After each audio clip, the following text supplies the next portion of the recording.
महागाई, बेरोजगारी हे मुद्दे संपलेत काय? महागाई, बेरोजगारी हे मुद्दे संपलेत काय? आजकाल यावर कुणी बोलतानाच दिसत नाही. फक्त राजकीय कुरघोड्या, फक्त राजकीय कुरघोड्या अनधर्माचा बोलबाला आहे.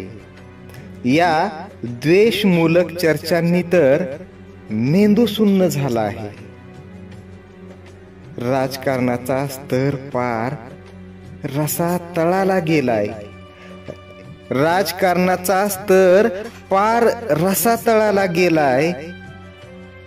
धार्मिक द्वेषाने सुरू झालेला प्रवास, धार्मिक द्वेषाने सुरू झालेला प्रवास परत त्याच ट्रॅकवर आलाय. धार्मिक द्वेषाने सुरू झालेला प्रवास परत त्याच ट्रॅकवर आलाय.